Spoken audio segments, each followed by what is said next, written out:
exactly what does it mean? China is having this Beidou navigation system. Is it going to be competitor against, let's say, other systems, US GPS, Russia's GLONASS, and also Europeans' Galileo? Well, it is hard to say there are more cooperation or more competition. GPS has already occupied the most ideal orbit, the altitude of 20,200. The period of this orbit is just half a day, and it will repeat its ground track every 2 days. This is very convenient for the ground operations. So they do have some conflict in orbit and also frequency resources. But there are also many cooperations.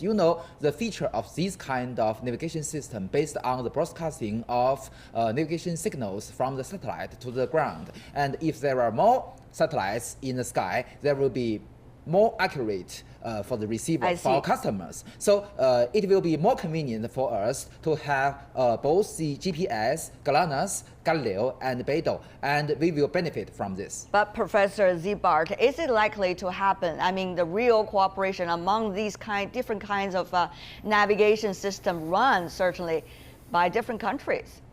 Well, the first thing that's important is that each system can operate without interfering with the other systems. And that's a principle which is broadly accepted, which is good.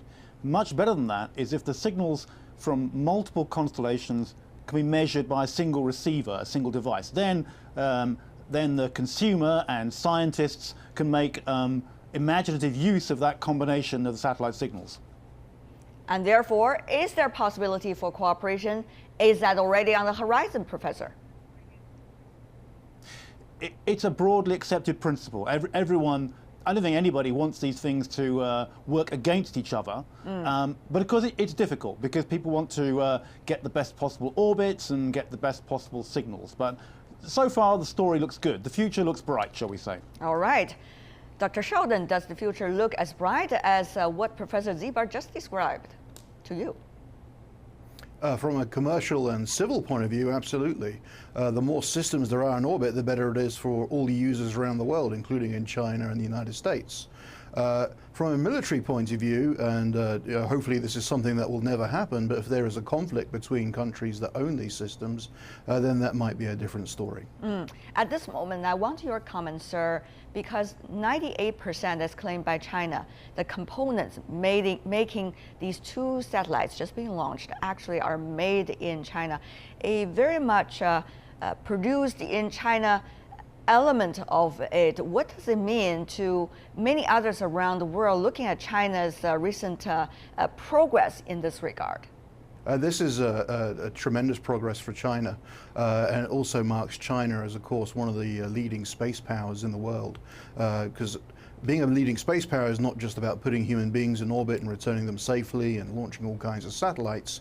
It's also about having a very strong industrial base, and China is certainly developing that. And if 98% of all the components on these latest Beidou satellites are indeed made in China, then that's immense progress for China and also its industrial base and supply chain. Of course, Dr. Sheldon mentioned something about the dual use. One is about the military use. So how is China going to look at the issue while developing its navigation system, while others are observing very closely as to which area will China touch on? Mr. Yang. Well, of course, there are both military and civil use of the navigation system, but worldwide, of course, it's true for every system. Every country has this, but I should emphasize that for a big country like China, it must have its own navigation system. This is very important for the security of the country. You can see that both American, both Russia, and even India have its own navigation system. Although some of them are global and some of them are regional, and also Japan has its own regional enhancement of GPS signals. So you can say that it is necessary for every country. At this moment, we see some very interesting development from different sides. Give some of the recent news, for example, Mr. Yang. I really want to know your thought here. For example, China has been announcing it's going to the moon project. Yep. And also China has been talking about recent progress on the navigation system. Well, at the same time, you look at China's counterpart, NASA, for example. Yes. In Washington. talking recently about the outer space exploration, pretty much of a romantic description of the, the nephews and the so-called in the outer space. So it seems, at least apparently, different countries are communicating with the public and the international community about their recent progress in a very different way. What do you think about these different approaches? How much does it represent a generational difference in terms of the technological levels? And what does it mean for the future chosen path might be of these different countries? Mr. Yang, briefly from you first.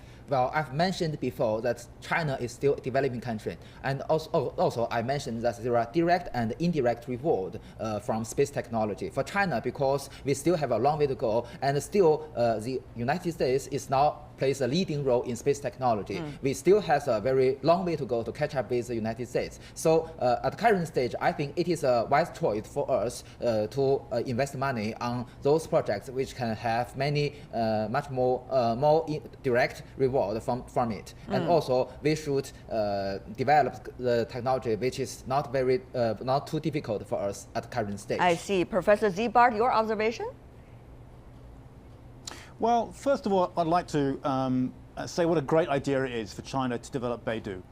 Since 2007, more than half the world's population lives in cities, and it's difficult to navigate and find your way around a city, but if you have a smartphone and a satellite navigation system and a digital map, then it's a trivial, straightforward thing to do. So I think it's important for China's sovereignty to be able to rely upon a system that it can develop, and then it can plan economic development around availability of those signals. So it's a very good thing, developing Beidou, for sure. Then beyond that, China is a country with vast natural resources, a huge population, a huge land mass, and sometimes some difficult environmental conditions like earthquakes. So space technology can help solve all those problems, and I think China will find its own distinctive solutions to those problems through having assets in space. Dr. Sheldon, what do you make of it? I mean, the different approaches, apparently at least, by China and the United States about what should be the next stage to focus on.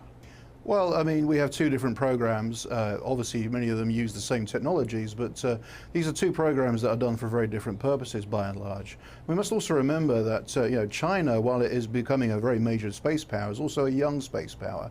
The United States has been doing this for over 50 years, so in many ways, there's a question here of been there, done that.